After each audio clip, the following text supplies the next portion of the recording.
Good morning, everyone.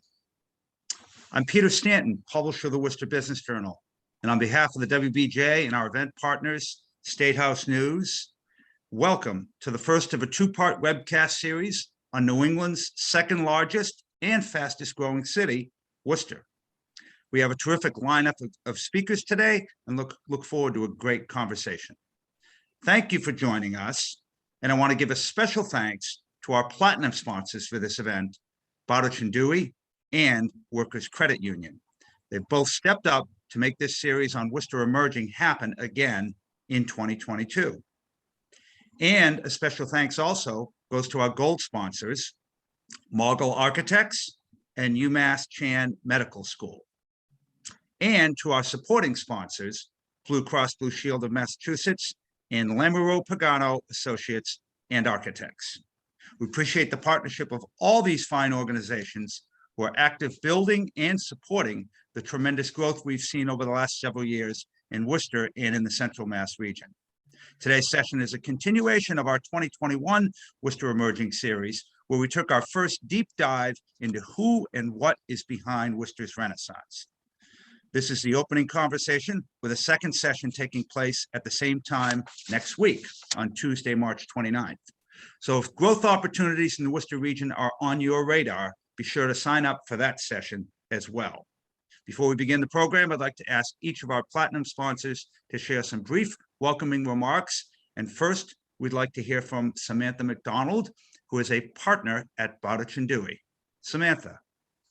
Hi, Peter. Thank you very much. Thank you to everyone at the Worcester Business Journal. Good morning, everybody, and welcome to part one of the Worcester Emerging series. I am Samantha McDonald. I'm a partner in the commercial real estate practice at Bowditch & Dewey. We are delighted to sponsor this series.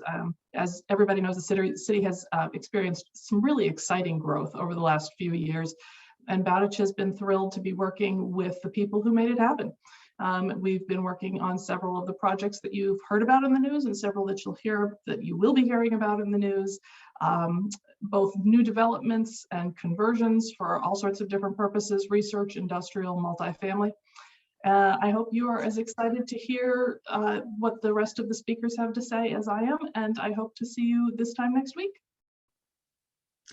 Thank you, Samantha. And now it's my pleasure to introduce Giselle Brito, who's the Vice President and Business Relationship Manager at Workers Credit Union. Giselle. Thank you for the introduction. Good morning to you all. I am, as again, Giselle Brito, Vice President, Business Relationship Manager here at Workers Credit Union. We are honored to be a sponsor of the Worcester Emerging 2022. Over the next hour, I really look forward to hearing a fascinating discussion about the many factors that have powered the incredible growth of Worcester and what is being done to maintain its momentum.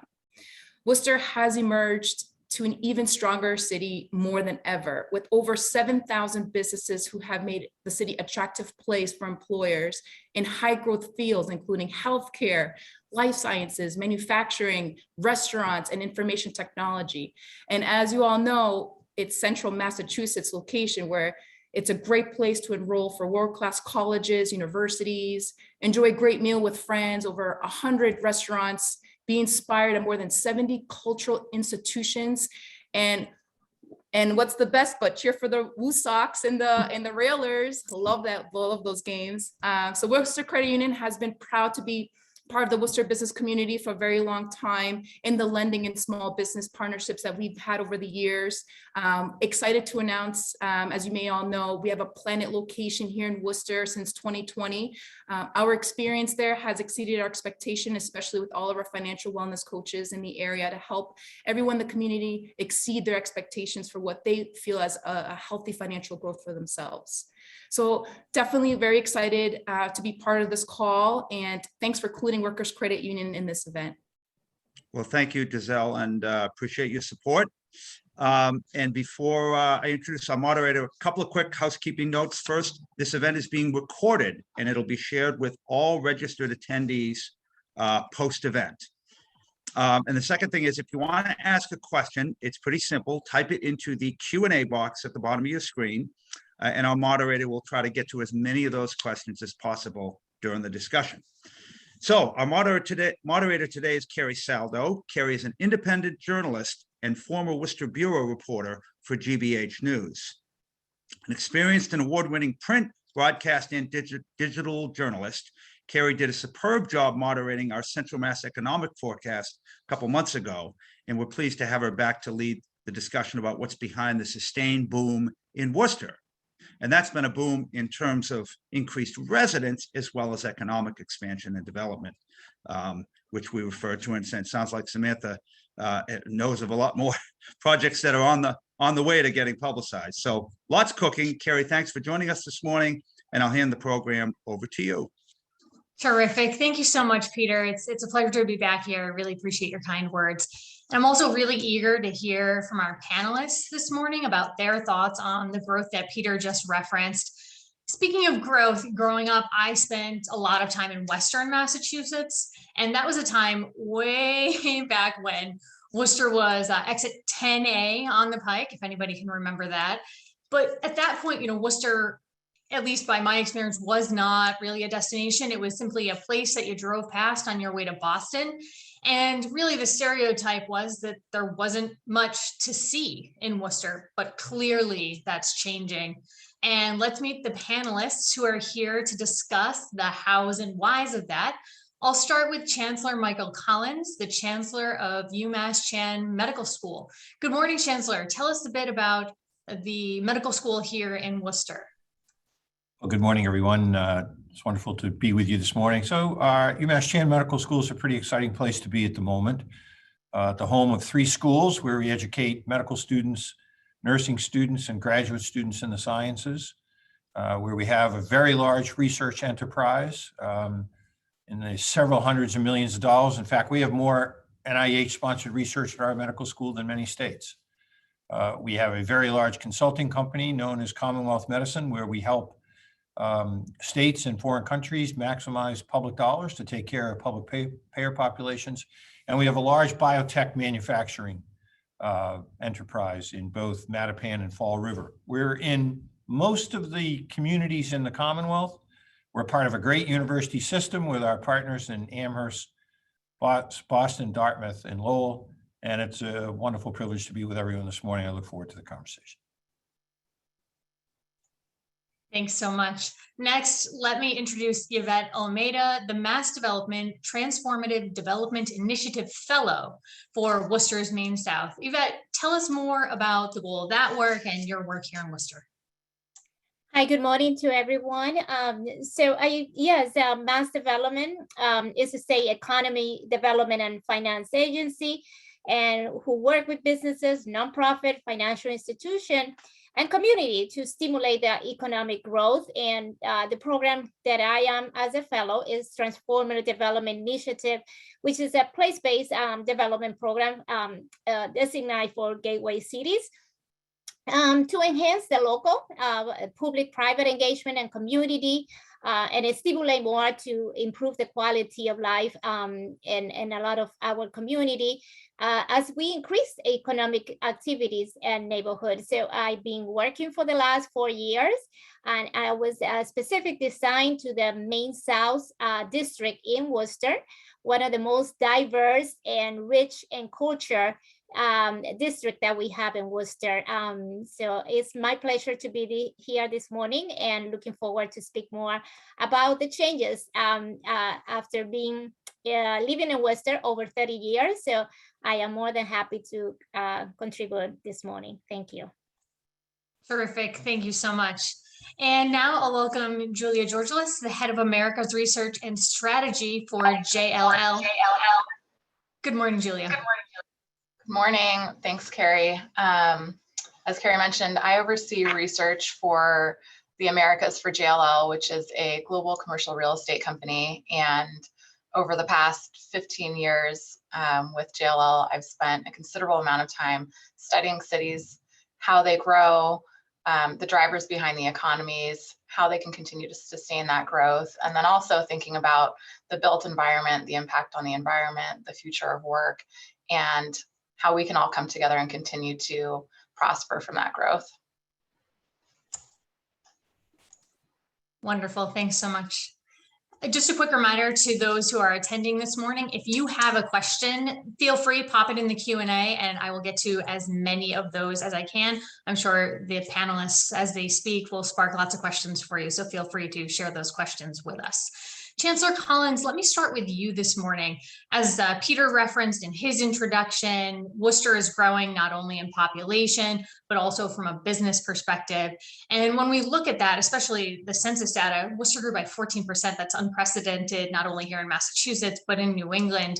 And I was looking at the medical school statistics, UMass Chan Medical School, more than 5,100 students, 5,100 employees, 2,000 students. What's your sense of why people are not only choosing to come to Worcester, but choosing to stay here? Well, I think that for those of us who know it, Worcester is a great place to live and work. And it's very interesting. I was visiting yesterday afternoon with a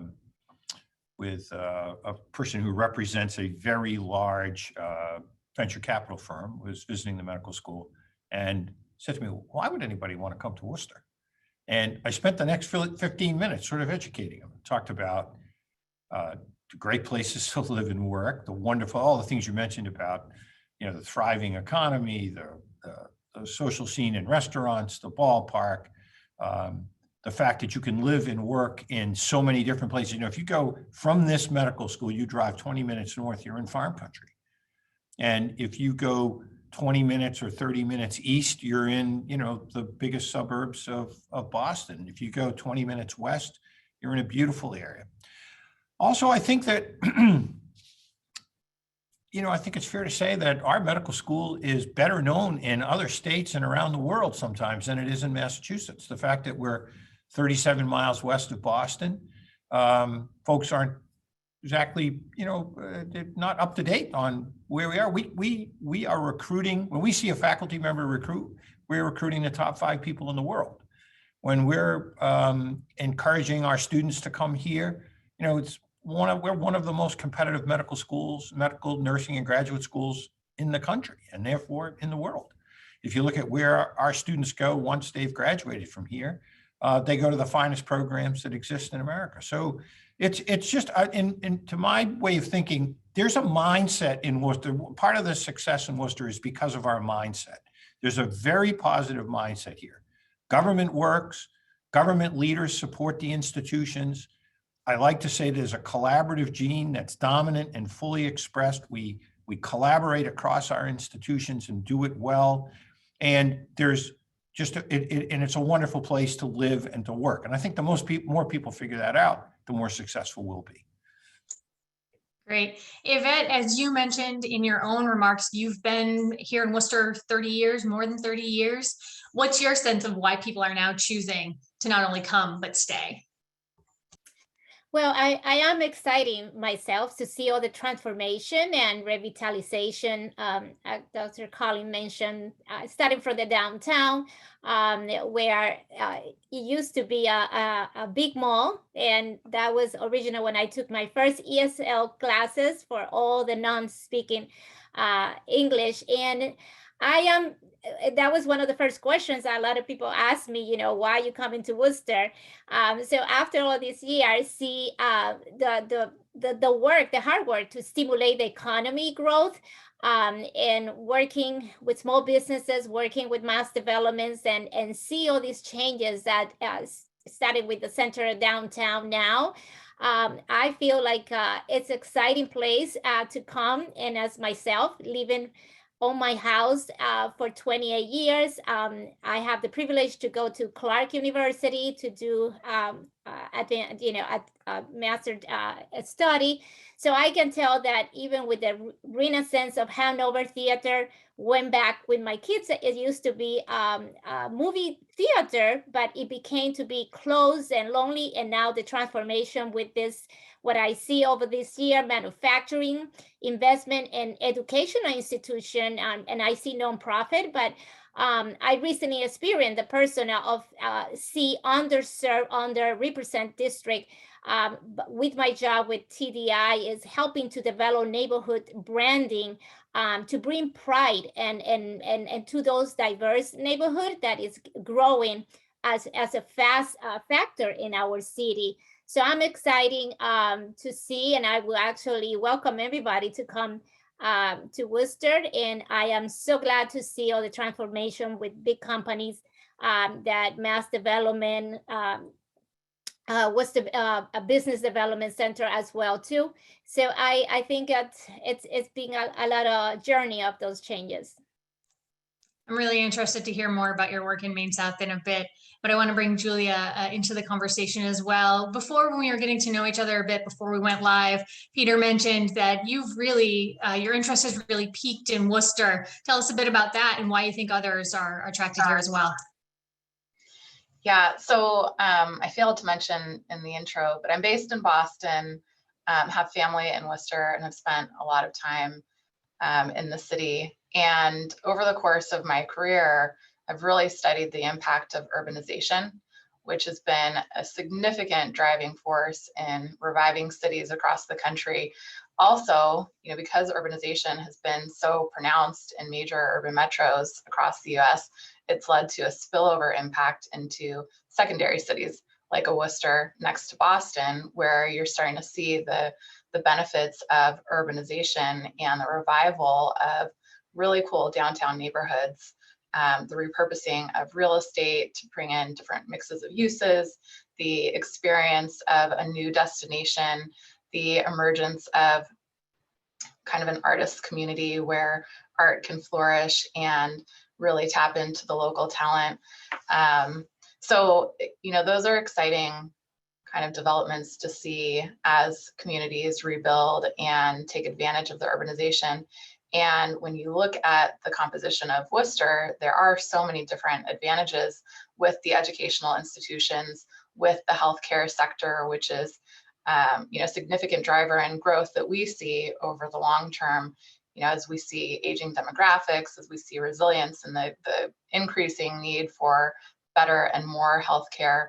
As we look at the kind of evolution of industries moving ahead, the emergence of the industrial sector, whether it's advanced manufacturing or distribution to accommodate last mile delivery to the significant population in and around the Worcester area, you can see all these things coming together. And I'm a huge proponent of seeing that economic expansion and prosperity across the country. It can't just be the haves and have-nots. It has to be benefiting all of our economies.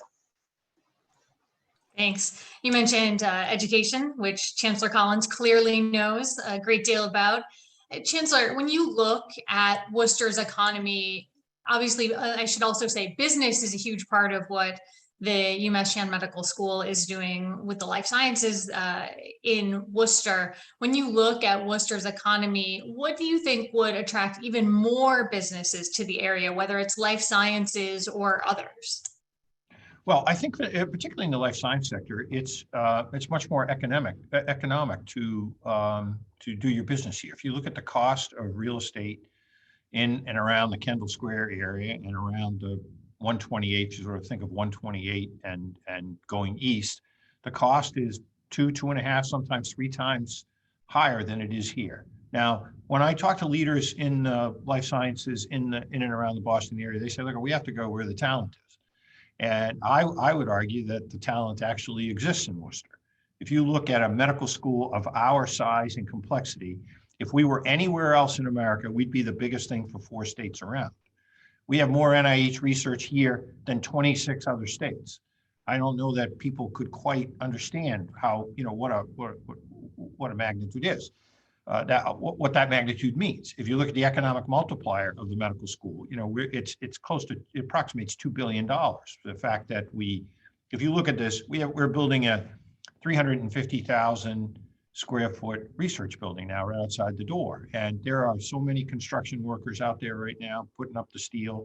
It's it's extremely impressive, and the build out of that, what the economic multiplier thing, to think of it chucking a rock in a pond, you look at the ripples of that.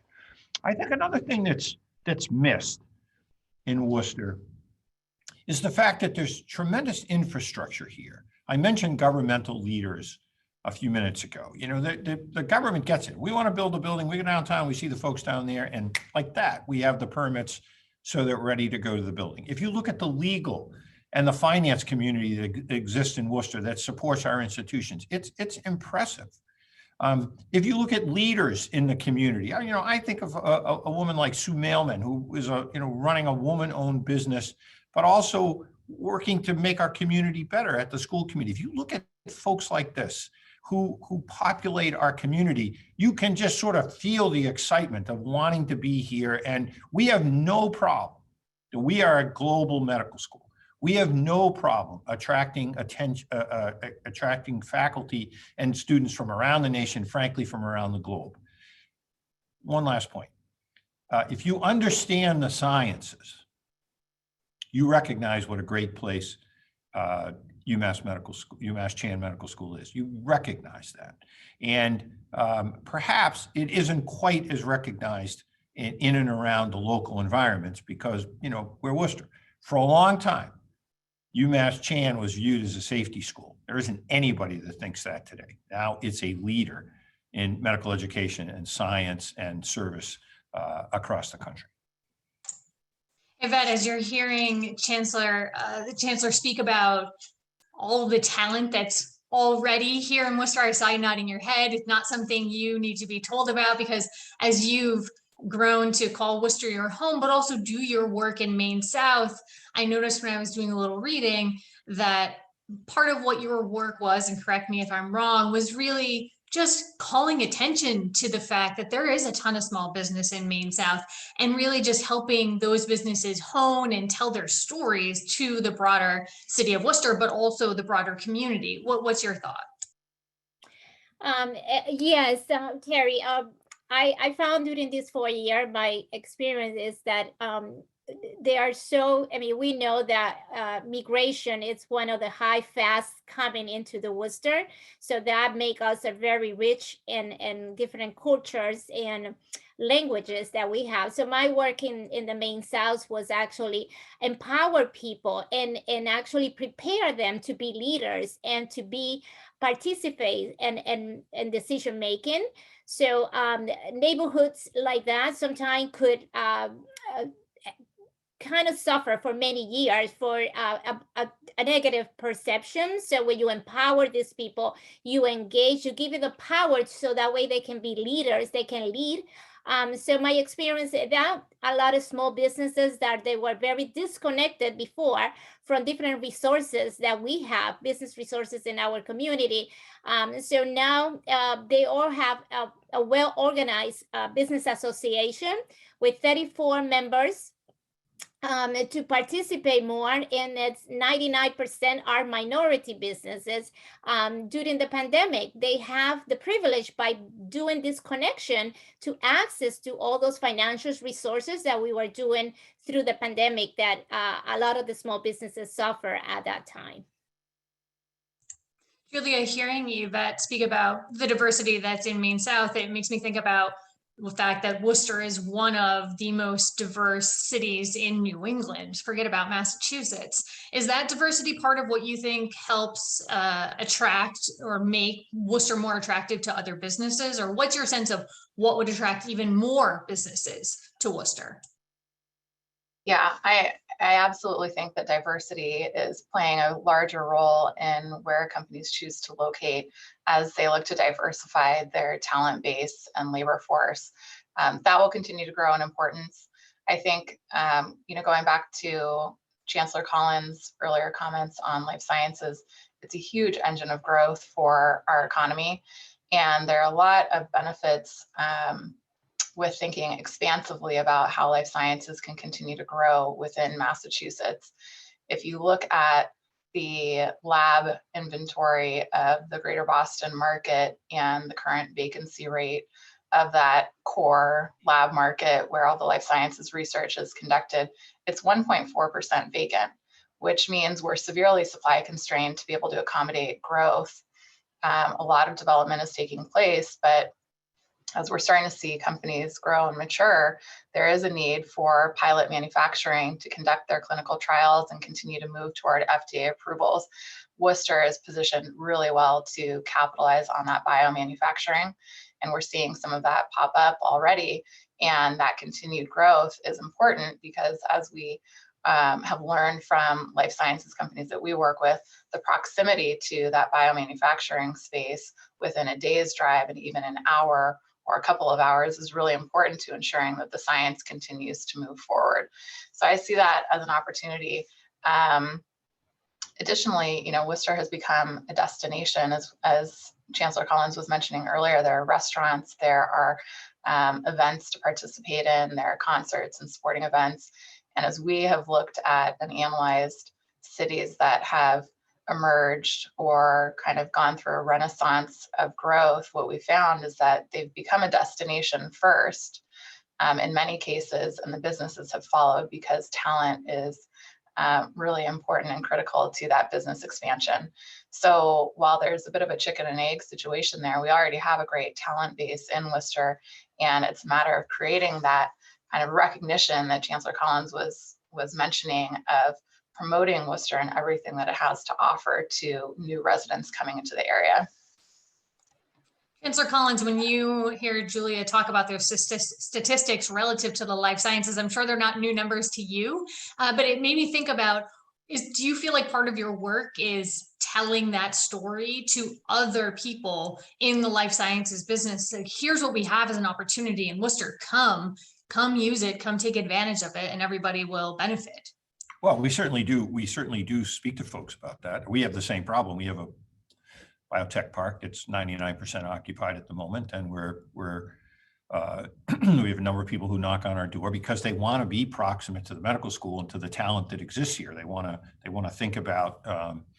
They want to interact with our sciences. We have one of the foremost AAV production facilities, production capabilities in science that exists anywhere in the world. And folks who, and that's what that means is if we're going to deliver correct genetic material into a cell, you need vectors. In order to have vectors, you got to make them. We have the folks who discover them here. And so lots of members, lots of industry folks are here. So the folks who were here yesterday afternoon, they're here to talk about how can we take advantage of the science and discovery that exists at the medical school, and how can we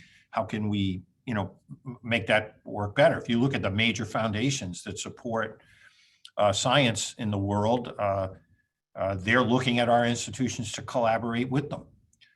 Science really doesn't know a boundary. It doesn't know a geographic area. It doesn't know an institutional, separateness. What science wants is for the best minds to come together and to work collaboratively to make things better. And I think that exists here in Worcester. If you look at the other educational institutions, if you look at the healthcare systems, the system that's affiliated with our school, there's a tremendous amount of collaboration that exists. And I think that, I tell my other education colleagues here, the answer is always yes. If you want to collaborate about something, just call me up. The answer is yes. We'll figure out how we'll make it happen.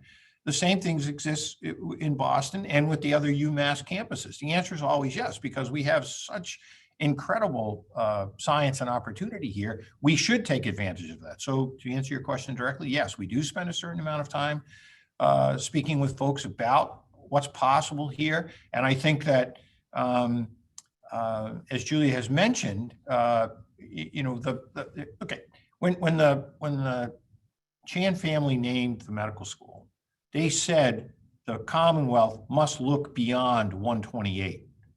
And I completely agree with that. I think we've been very fortunate under the current administration that they have looked beyond 128. If you look at our legislative delegation, the grit of Rep. O'Day and Rep. Mitchell and Rep. Donahue and Senator Chandler and Senator Moore. I mean, these are folks who get how important it is for Worcester to succeed and how important it is for our institutions to succeed. And I think that there's, it's kind of nice to be on this team at the moment. I kind of like our position, and I think we're working, extremely well together, and therefore that the future is extremely bright.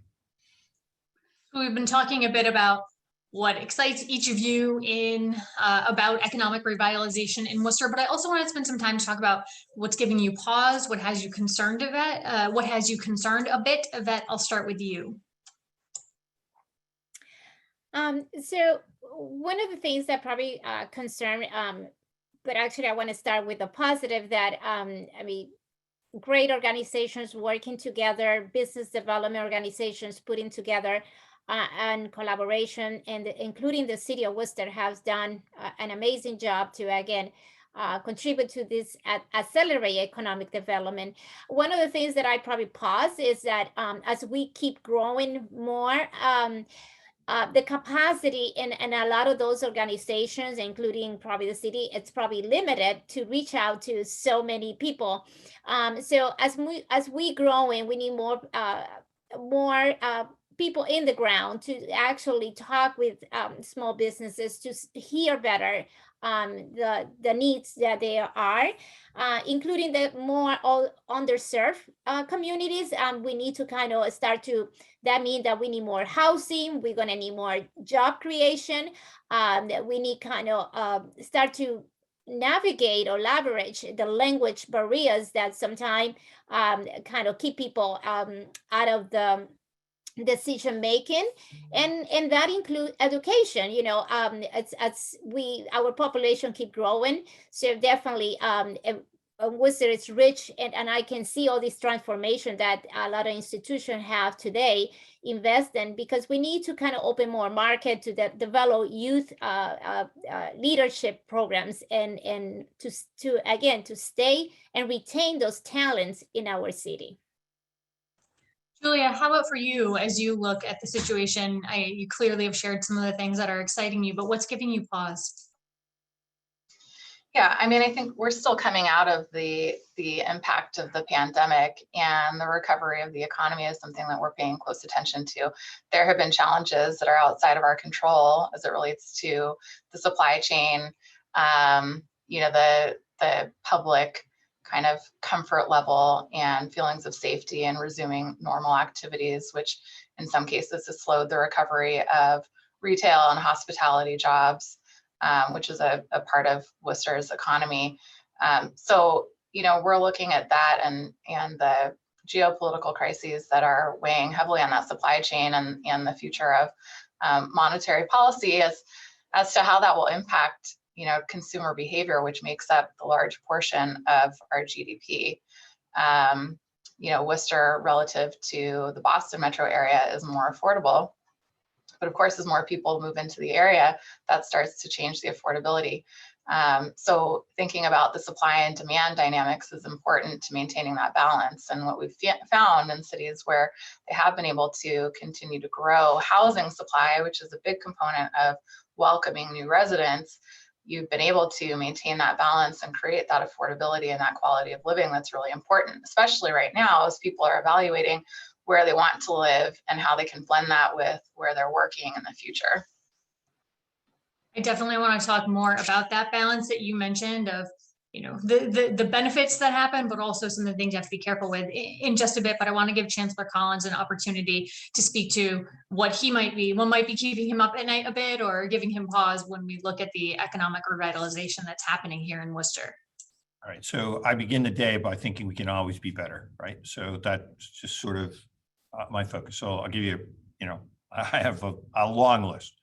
Workforce.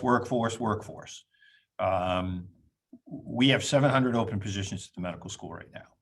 And so we have to have a job fair in a couple of weeks. It's been a long time. So this will be our second job fair in 3 months.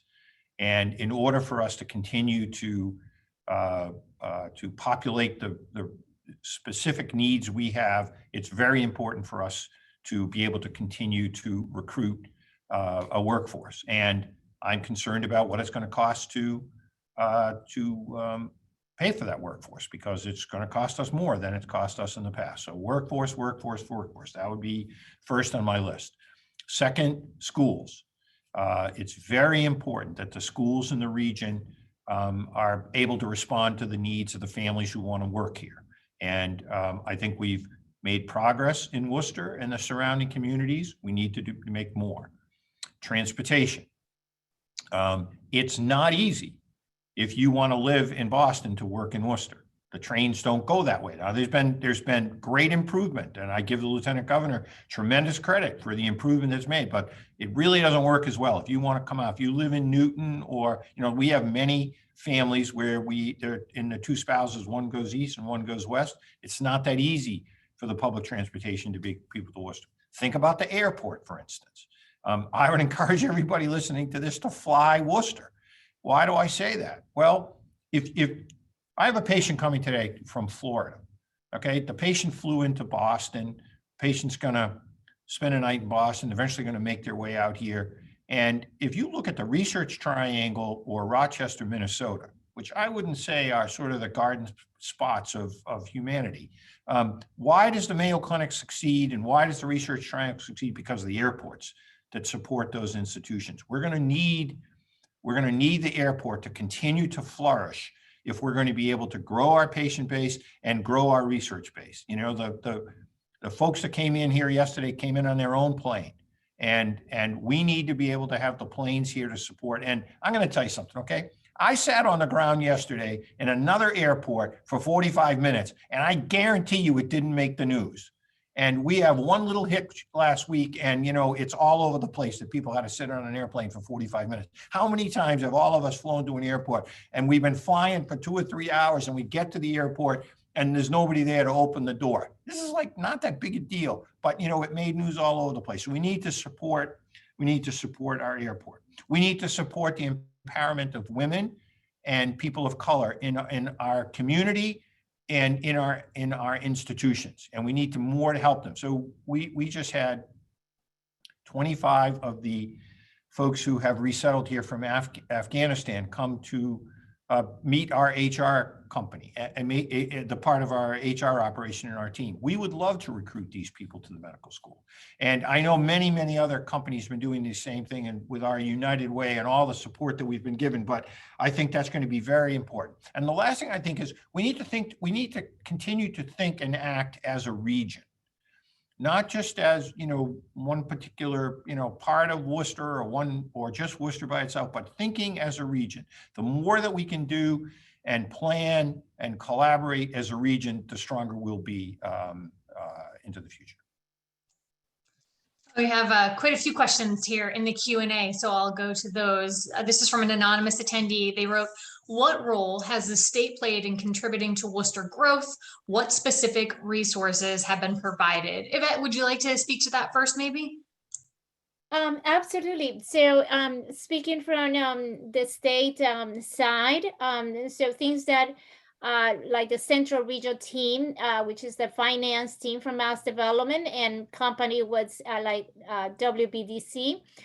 They provide finance support in terms of filling a gap. They provide grants like brownfield grants, such as those are the ones that have been cleaning a lot of those contaminate territories. So that way today we see like several units of housing, affordable and market housing, because we need, but before we need to kind of clean a lot of those grounds. So this type of help, and then the fellow position as myself, putting people in the ground and adding more capacity to support a lot of those cities with actually going in the ground and again, just to create that connectivity between one side of Worcester with the other one, so require more capacity. So that's part of the investment that the state have done in collaboration with a lot of great organizations and the municipalities as well. As you hear that contribution that Ivette just mentioned about the housing, I'm sure that lights up your brain.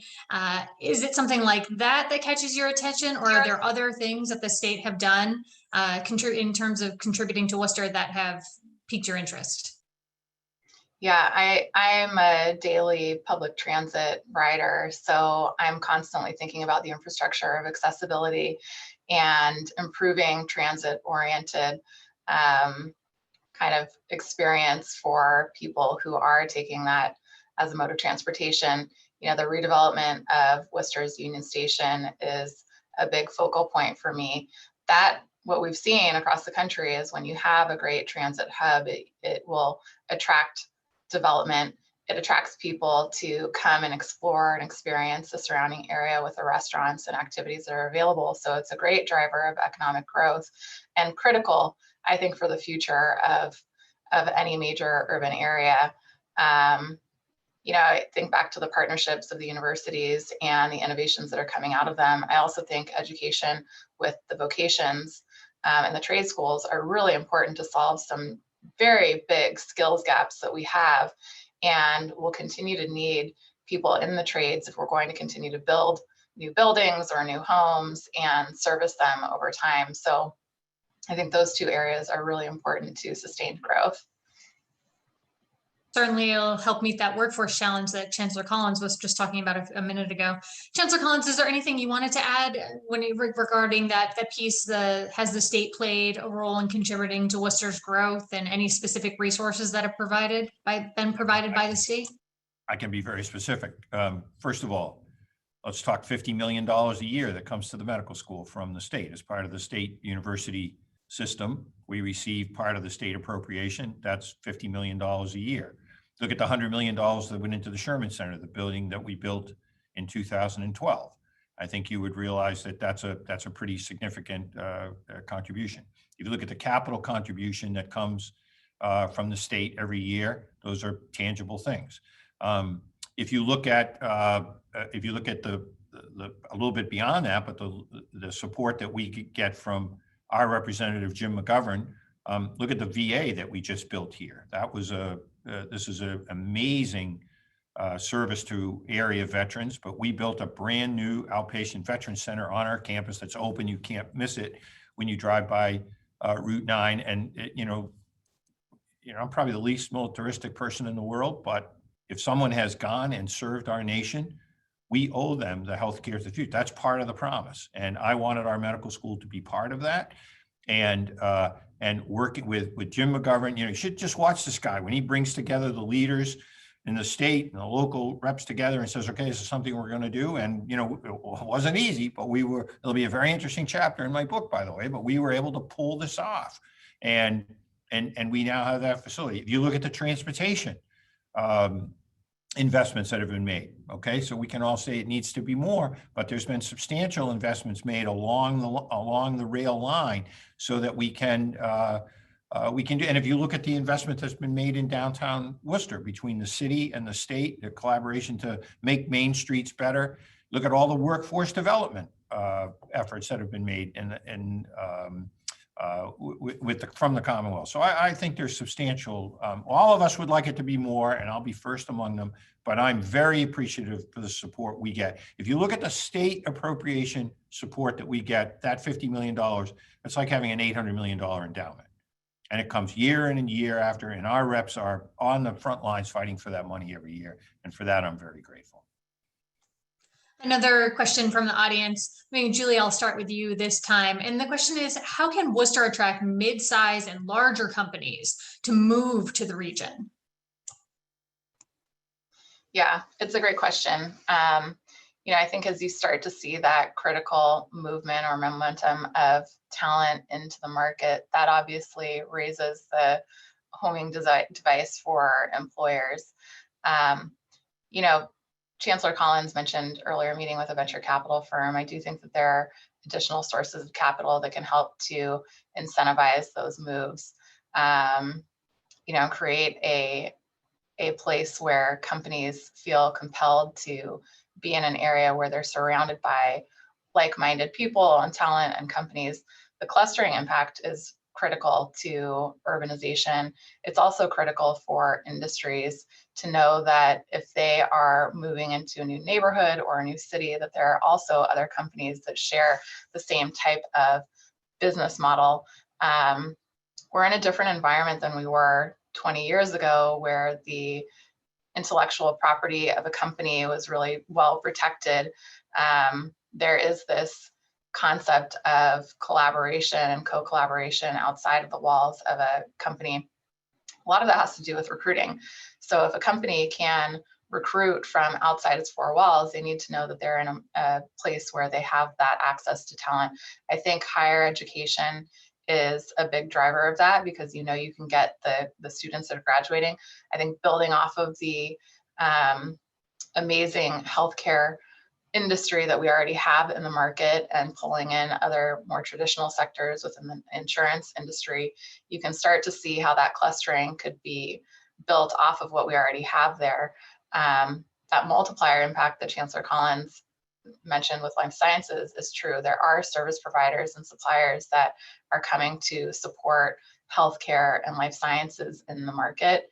And as we continue to see innovations, I can see Worcester taking advantage of the innovations that are coming out of the schools, whether it's sciences, whether it's advanced manufacturing, to create that clustering impact. But it is a bit of a chicken and egg. And I do think that additional financial support to attract those companies is needed. Ivette, how about for you? I mean, you have the benefit of working day in and day out almost with lots of wonderful small business owners in the city of Worcester. But what are your thoughts on attracting maybe a mid-size or a larger company to the city?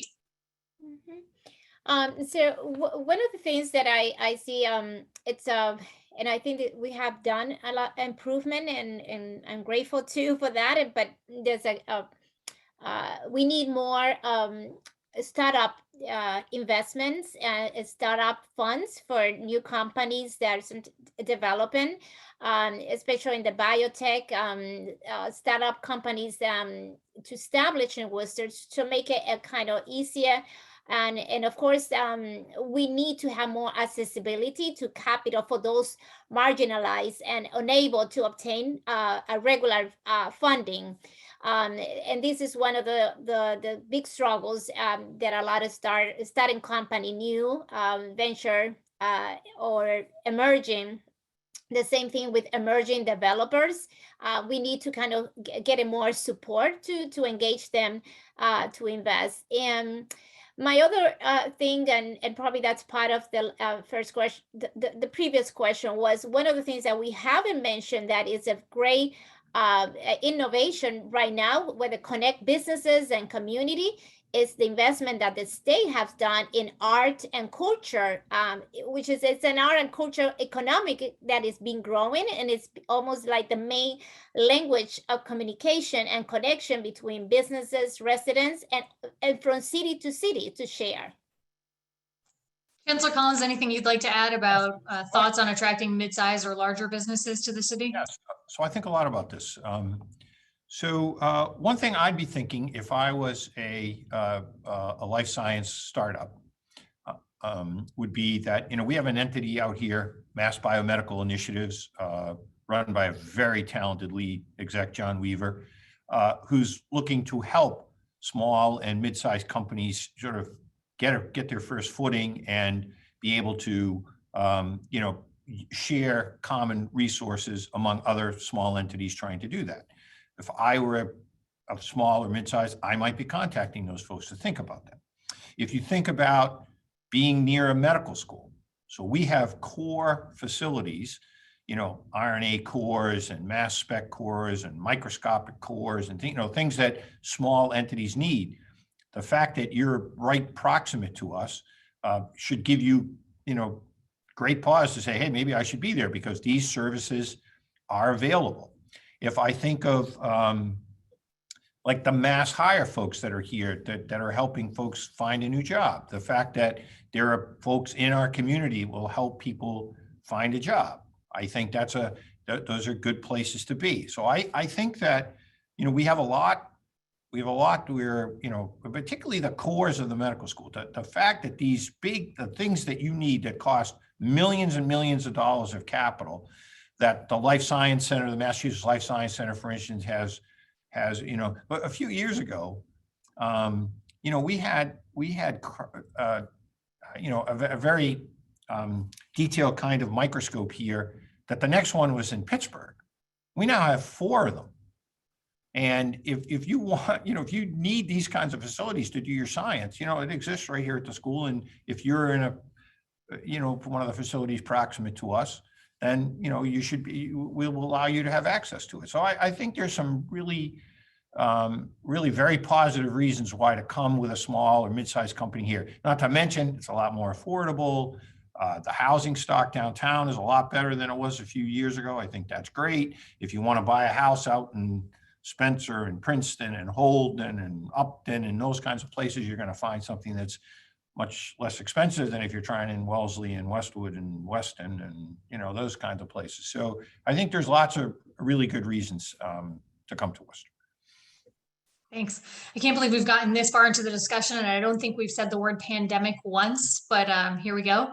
Julia, I was looking at your background and I recognize that you have studied the future of work as part of what you do. And it made me think about, what was the future of work before the pandemic, and maybe how people should be adjusting kind of what we thought we knew about the future of work versus where we are now, given the pandemic.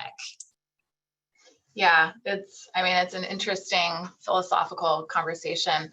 The good news is, the future of work we were discussing before the pandemic isn't that different from the way that we're thinking about it today. There was a greater focus on work-life balance, health and well-being, and creating really unique experiences that allow people to accomplish their professional ambitions while having a great personal life as well. I think what has changed the conversation a little bit is this concept of remote working or hybrid working, which was not part of our daily discussion in the past. And in fact, research, the last 2 decades has shown that full-time remote working doesn't work for every type of employee. There are some people who really thrive in that kind of solo environment, and there are others who really need the interaction and the engagement of their employer or their colleagues or other people that they can learn and collaborate with. So that has changed the conversation. I think that, for secondary cities like Worcester, it's actually a huge benefit. The way that the perception of where work can be done shifts a little bit. While we still believe in the importance of going into a workplace and building that camaraderie and culture and innovating together, we do recognize that there is a desire for a little more balance, and the hybrid work schedule seems to be the one that most employers are gravitating toward, which means that people can consider moving to different locations if they don't have a 5-day-a-week commute, which I think positions Worcester really nicely to be able to take advantage of somebody who's going into their office 3 days a week if they're not working in Worcester. When you do a search for jobs on LinkedIn and type in Worcester, what's interesting is you'll see jobs pop up that are remote first with big name technology companies, which means that if people do have a family connection or a desire to live, in and around Worcester, that opportunity is now available to them. So I think that, the construct of the future of work, while it will always evolve and new trends will emerge, this recognition that, quality of living is hugely important will continue to benefit Worcester long term. Ivette, how about for you and Pen, when you're thinking about continued economic revitalization in Worcester and growth versus the pandemic's impact on that, what do you think?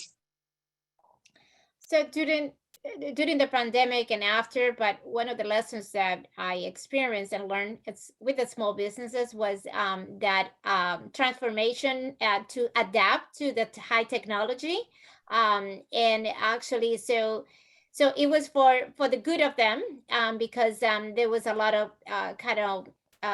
rejections about making a lot of changes. But once you again introduce the education and the benefit, not just for them, but to attract more customers. And so this is when we start and have to utilize that this time of teaching technologies and way to facilitate that people could purchase, online, or even use all those delivery services that it start to came out more popular, especially that a lot of small businesses suffer to loss, a lot of the employees.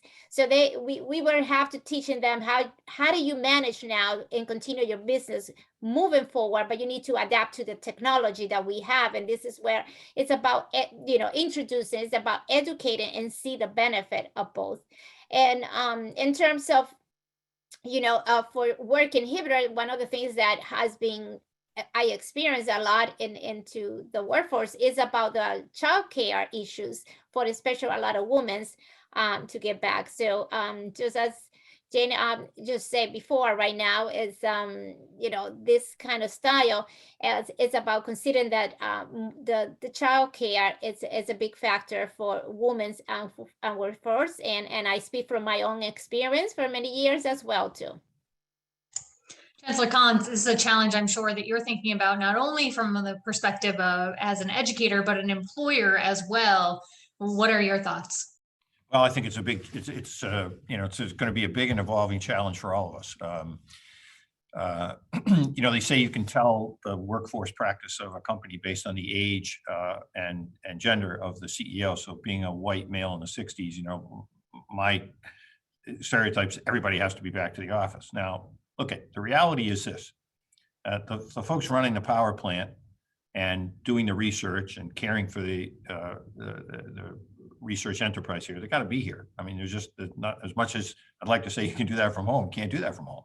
So you're gonna have to be here. But we have many other jobs where you don't have to be here all the time. And what we've done is we've relied on our managers. And we've said to our managers, you got to manage now. And if folks can be as productive at home because they don't have to commute 2 hours a day or they don't have to sit in a traffic jam, I'm fine with that as long as the work product is being done. So our HR team has sort of you know, gotten better at looking at how we can, you know, help our, and I also start with a basic principle that our workforce is conscientious and thoughtful. And I'm not going to start out by saying, oh, you're doing this and you're just sitting in your pajamas all day and you're not doing anything. We'll figure that out pretty quickly if that's the case. So now we also have a number of people that want to come back to work. And in the pandemic, we of course said you couldn't come here, right? Because we didn't feel it was the safest environment. And now we have people that want to come back. And so now we're trying to think through, okay, where are we going to put them? And do we have offices for them? And how can that all work out? Because we did eliminate a lot of office space over the course of the last couple of years. I do think that this is something that's going to evolve. It's fine with me if people want to work at home and that sort of thing, and as long as they can be productive. But I think there'll be a yin and a yang of this over the next couple of years as we kind of think through what's the best way to do this. And I think that anybody who thinks they have the answer today and wants to dictate it, I think they'll eventually be proven wrong. I think we have time for one more question. This has just absolutely flown this morning. Thinking about development, whether it's community development, business development, I think it's often synonymous with kind of out with the old, in with the new. I'm curious to hear your thoughts as panelists on whether that's inevitable or how we might have the past serve as a foundation for the future, not simply something that's paved over. And I guess I'll start with Ivette. I'm sorry, Carrie. Yeah, I have a little internet and I missed part of your question. So I apologize whether you can't repeat it or go to the next panelist. Not a problem. Welcome to Zoom panels, right? So I was just thinking about whether when we look at the future, whether it is synonymous with out with the old and in with the new, and if that's inevitable, or how you can sort of couple past and present to get to the future. Mm-hmm. Definitely, we need to keep moving and things with transformation, continue modernizations and accelerate more the community engagement. We need to continue to have willing to have people that are willing to risk and invest to expanding and all this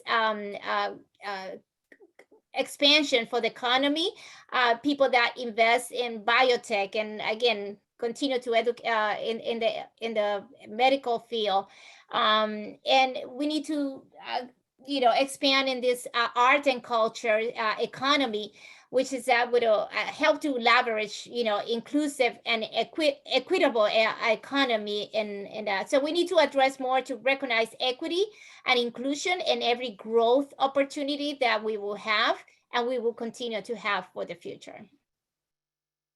Thank you so much. Julia, how about you? What are your thoughts?